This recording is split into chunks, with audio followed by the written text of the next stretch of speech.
আসসালামু আলাইকুম। কেমন আছো তোমরা? আশা করি সবাই অনেক ভালো আছো। অনেকদিন পর আবারও ক্লাস নিয়ে চলে আসলাম। আজকে আমি কথা বলবো HSC ICT chapter 5 C programming এই অধ্যায় থেকে আসা দিনাজপুর বোর্ড 24-এর এই প্রশ্নটা নিয়ে। এইচএসসি 25 আমাদের শর্ট সিলেবাস, সো যাদের শর্ট সিলেবাস তাদের জন্য এই অধ্যায়টা খুবই গুরুত্বপূর্ণ। 23 এবং 24 সালে এই অধ্যায় থেকে 2টা করে সিকিউ আসছে। তাদের এখনো পর্যন্ত এই অধ্যায়টা ক্লিয়ার না, তোমরা যে কাজটা করতে পারবে সেটা হচ্ছে আমার হুমায়ুন কবির ইউটিউব চ্যানেল থেকে এই অধ্যায়ের উপরে নেওয়া ক্লাসগুলো করে ফেলতে পারো। ক্লাসগুলো করলে ইনশাল্লাহ এই অধ্যায়টা তোমার কাছে একদম সহজ হয়ে যাবে। সিকিউ এমসিকিউ খুব সহজেই তুমি অ্যান্সার করতে পারবে।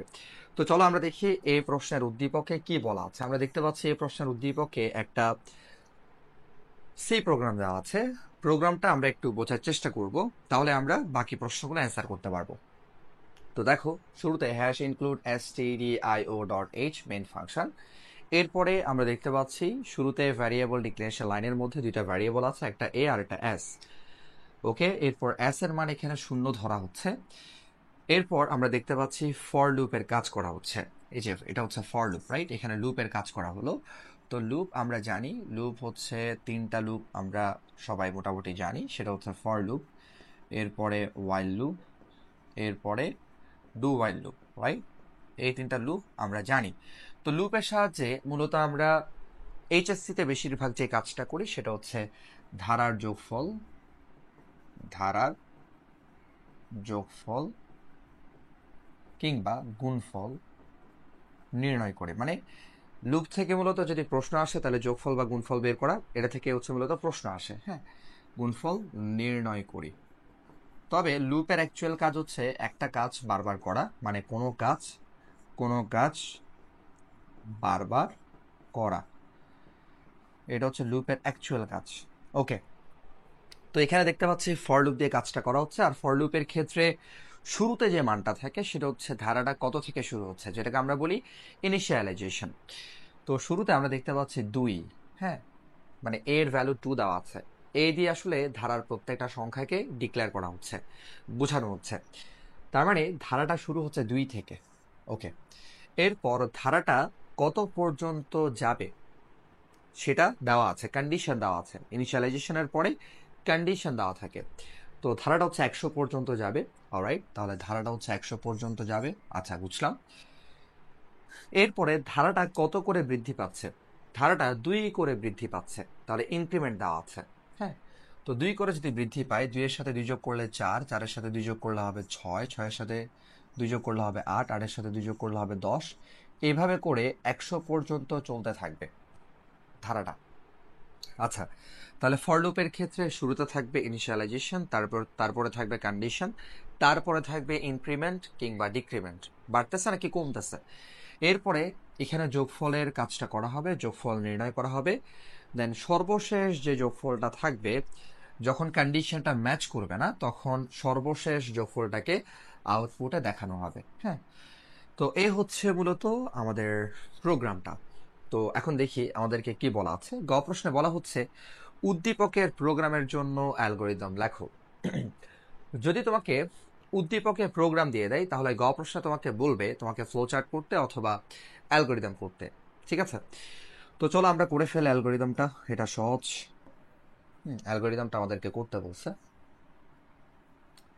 তো অ্যালগোরিদম তুমি চাইলে বাংলা অথবা ইংরেজি দুইটা ভাষায় লিখতে পারো, এটা তোমার ইচ্ছা। তো আমি এখানে সবার জন্য বাংলায় লিখছি, খেয়াল করবে। গ প্রশ্ন,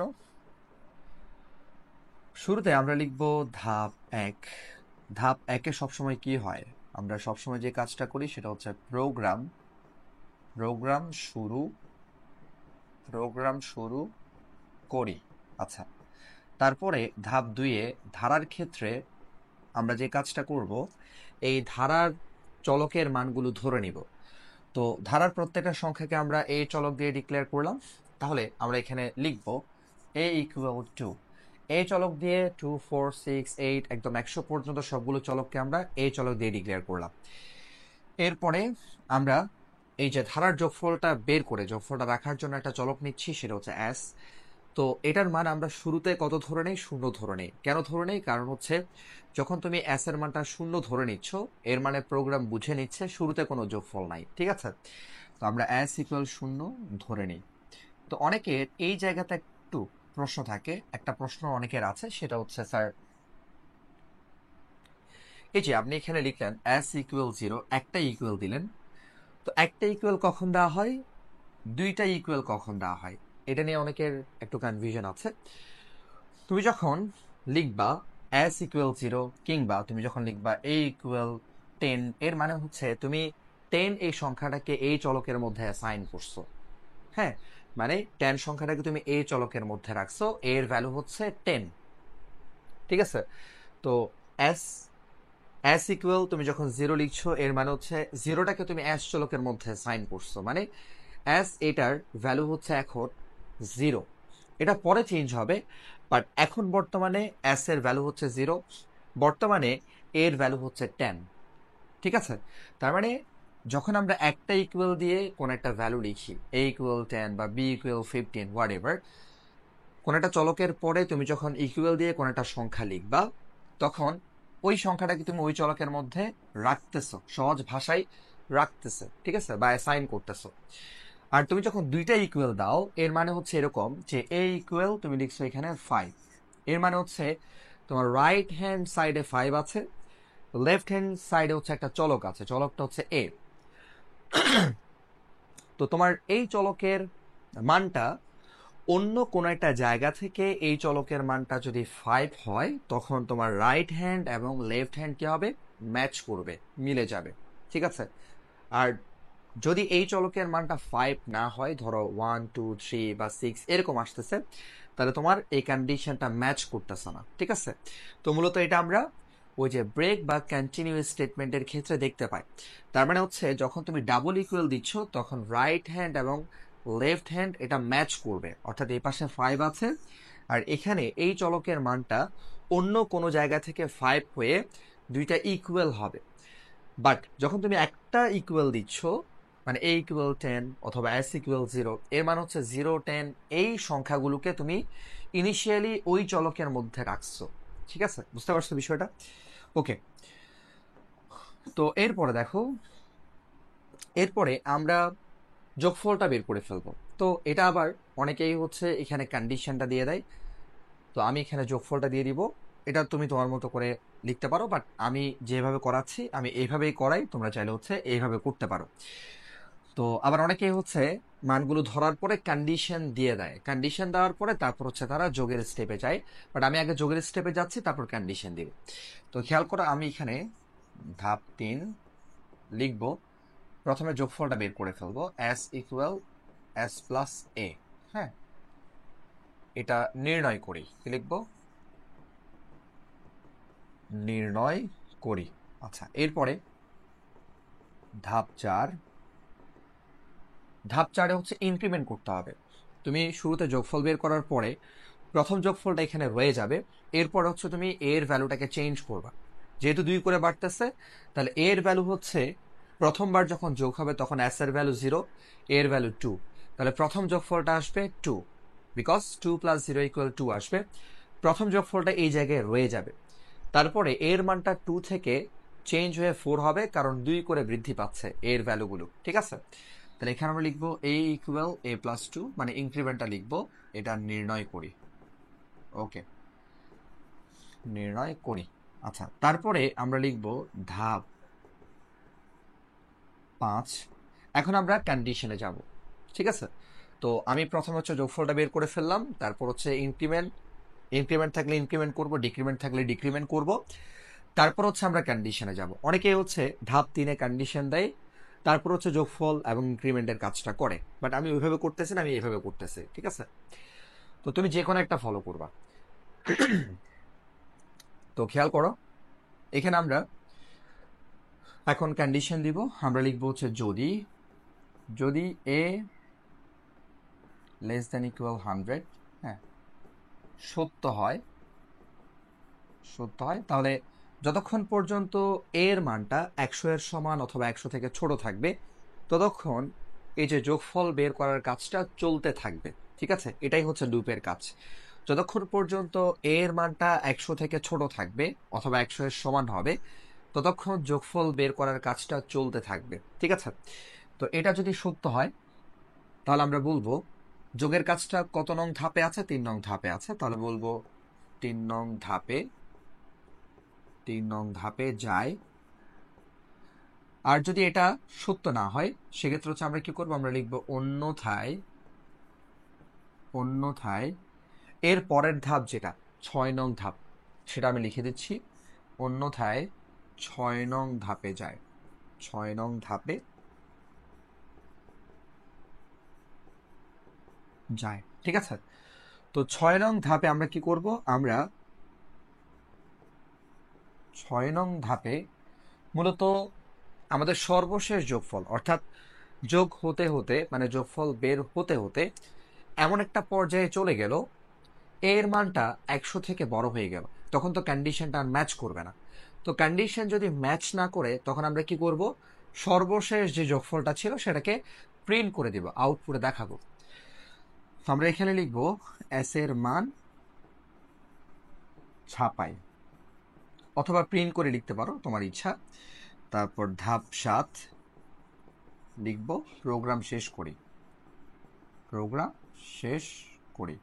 তো এই যে আমি এখন যে অ্যালগোরিদমটা করলাম, যে কোনো ধারার ক্ষেত্রে তুমি অ্যালগোরিদম এভাবেই করবা, খালি এখানে ভ্যালুগুলো চেঞ্জ হবে। কথা বোঝা গেছে?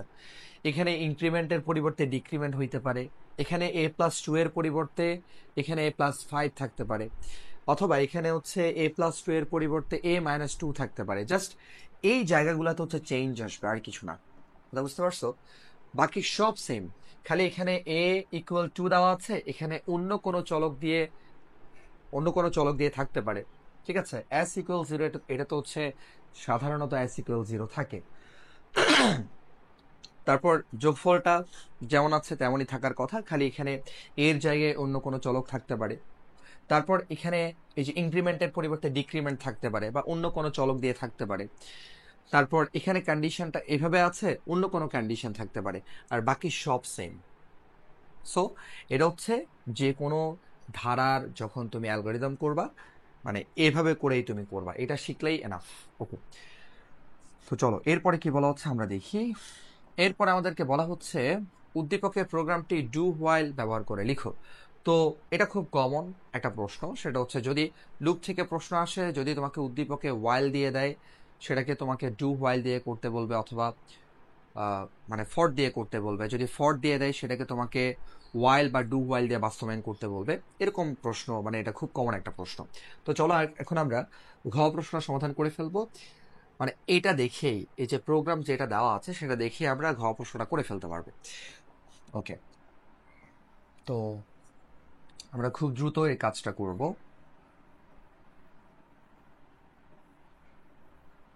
দেখো, আমরা ঘ প্রশ্নটা সমাধান করব। তো এটা একদম সহজ, এখানে যা আছে তাই থাকতেছে। হ্যাশ ইনক্লুড stdio.h, এরপরে মেইন ফাংশন, এরপরে ইন্ট, এখানে a চলক আছে, s চলক আছে। তুমি এটা দেখে দেখে হচ্ছে করে ফেলতে পারবা। তারপরে দেখো s=0 দেওয়া আছে, সেটাও তুমি লিখলা। কিন্তু দেখো, যখন তুমি ডু হোয়াইল দিয়ে করবা তখন তোমার কিন্তু ইনিশিয়ালাইজেশন এবং ইনক্রিমেন্ট বা ডিক্রিমেন্টটা সেটা কিন্তু হচ্ছে ডু হোয়াইলের ক্ষেত্রে একটু চেঞ্জ হয়ে যাবে। ঠিক আছে, তো একটু ভালো করে মনোযোগ দাও। যখন তুমি ডু হোয়াইল করবা তখন তোমার এই যে ইনিশিয়ালাইজেশন যেটা থাকবে, মানে ধারাটা কত থেকে শুরু হচ্ছে, ইনিশিয়ালাইজেশন যেটা থাকবে সেটা সব সময় তুমি শুরুতে লিখে ফেলবা। আবারও বলতেছি, যখন তুমি ডু হোয়াইল দিয়ে করবা অথবা ওয়াইল দিয়ে করো, তোমার ধারাটা কত থেকে শুরু হচ্ছে সেটা তুমি শুরুতেই লিখে দিবা, অর্থাৎ এটাকে তুমি শুরুতেই লিখে দিবা। ঠিক আছে, মনে থাকবে, এটাকে তুমি কি করবা, শুরুতেই হচ্ছে লিখে দিবা। আচ্ছা, তারপরে ডু হোয়াইলের ক্ষেত্রে তুমি ডু লিখবা। কি লিখবা? ডু লিখবা। তাহলে ইনিশিয়ালাইজেশনটা হচ্ছে তুমি শুরুতে লিখে দিলা, তারপরে তুমি ডু লিখবা। ডু লিখার পরে এখানে তুমি যোগের কাজ আছে, তুমি যোগের কাজটা করবা, নো প্রবলেম, এই কাজটা করলা। তারপরে যোগের কাজটা করার পর তারপর তুমি ইনক্রিমেন্ট ডিক্রিমেন্টের কাজটা করবা। কার কাজ করবা? ইনক্রিমেন্ট এবং ডিক্রিমেন্টের কাজ করবা। তাহলে এ ইকুয়াল এ প্লাস টু। ঠিক আছে, তাহলে আমি আবার বলতেছি, যখন তুমি ডু ওয়াইল করবা তোমার ধারাটা কত থেকে শুরু হচ্ছে সেটা তুমি শুরুতে লিখে ফেলবা, মানে মানগুলাকে হচ্ছে এখানে লিখে দিবা আর কি। ঠিক আছে, শুরুতে ভ্যারিয়েবলগুলো ডিক্লেয়ার করবা, তারপর এস এর মান 0, এর মান এত, মানে কত থেকে ধারাটা শুরু হচ্ছে সেটা তুমি লিখে দিবা। আবার চাইলে সরাসরি এখানেও লেখা যায়, এ ইকুয়াল টু এস ইকুয়াল 0, সরাসরি তুমি এই লাইনে লিখতে পারবা, কোনো অসুবিধা নাই। কথা বুঝতে পারছো? ওকে, তারপরে তাহলে আমরা কি করলাম, এই যে ডু লিখলাম, যেহেতু ডু ওয়াইল, তো ডু লিখলাম, ডু লিখার পরে এখানে এই যে যোগফল নির্ণয়ের যেটা আছে সেটা লিখে দিলাম। তারপর ইনক্রিমেন্ট ডিক্রিমেন্টটা সবসময় সেটার পরে লিখতে হবে, ডু ওয়াইলের ক্ষেত্রে এবং ওয়াইলের ক্ষেত্রে, ডু ওয়াইল এবং ওয়াইল দুইটা ক্ষেত্রেই হচ্ছে সেটার পরে লিখতে হবে। আচ্ছা, এরপরে এখন আসো ওয়াইল। তো ওয়াইলের সাথে সবসময় কি হবে, ওয়াইলের সাথে সবসময় কন্ডিশন মানে শর্ত যেটা আছে সেটা হবে। তাহলে আমরা এখানে লিখবো ওয়াইল, শর্ত কি দেওয়া আছে, শর্ত হচ্ছে এ লেস দেন ইকুয়াল 100। হ্যাঁ, তো খেয়াল করবা, যদি ডু ওয়াইল হয়, আবারও বলতেছি, যদি ডু ওয়াইল হয় তাহলে এখানে তুমি সেমিকোলন দিবা। আর যদি শুধু ওয়াইল হয়, ওয়াইলটা হচ্ছে ডু এর জায়গায় বসে। যদি শুধু ওয়াইল হয়, ডু ওয়াইল না হয়ে যদি শুধু ওয়াইল হয়, ওয়াইলটা মানে এই যে এখানে যা কাজ করছো এটা হচ্ছে এই ডু এর জায়গায় বসবে। ঠিক আছে, ডু আর বসবে না যদি শুধু ওয়াইল হয়। তো এটাকে তুমি যদি ডু এর জায়গায় বসাও, তখন কিন্তু সেমিকোলন দেওয়া যাবে না। তবে যদি ডু ওয়াইল হয় তখন কিন্তু তোমার সেমিকোলন দিতে হবে, এখানে বসবে ডু ওয়াইল, এরপর কন্ডিশন, এরপর সেমিকোলন। ঠিক আছে, এরপর জাস্ট তুমি একটা প্রিন্ট করে দিবা, তোমার সর্বশেষ যেই এস এর মানটা, যোগফলটা, সেটা তুমি হচ্ছে এখানে প্রিন্ট করে দিবা। কথা বুঝতে পারছো? ওকে, প্রোগ্রামটা শেষ করবা। ওকে, তো এই হচ্ছে আমাদের দিনাজপুর বোর্ড 24-এর প্রশ্নটার সমাধান। আশা করি তোমাদের কাছে একদম ক্লিয়ার। তোমরা একটু বাসায় প্র্যাকটিস করবা, এই টাইপের প্রশ্ন বারবার বারবার পরীক্ষায় আসছে। বাসায় যদি কয়েকটা প্র্যাকটিস করো তোমাদের কাছে একদম সহজ মনে হবে। তো ক্লাসটা তোমাদের কাছে ক্লিয়ার কিনা অবশ্যই কমেন্টে সবাই কমেন্ট করে জানাবা। আর কোন কোন প্রশ্নের সমাধান তোমাদের প্রয়োজন সেটা হচ্ছে তোমরা কমেন্টে জানাবা। আর ক্লাসগুলো ভালো লাগলে অবশ্যই আমার চ্যানেলটা সাবস্ক্রাইব করবা এবং বন্ধুদেরকে শেয়ার করবা। দেখা হচ্ছে পরবর্তী ক্লাসে, সে পর্যন্ত ভালো থাকো। আল্লাহ হাফেজ।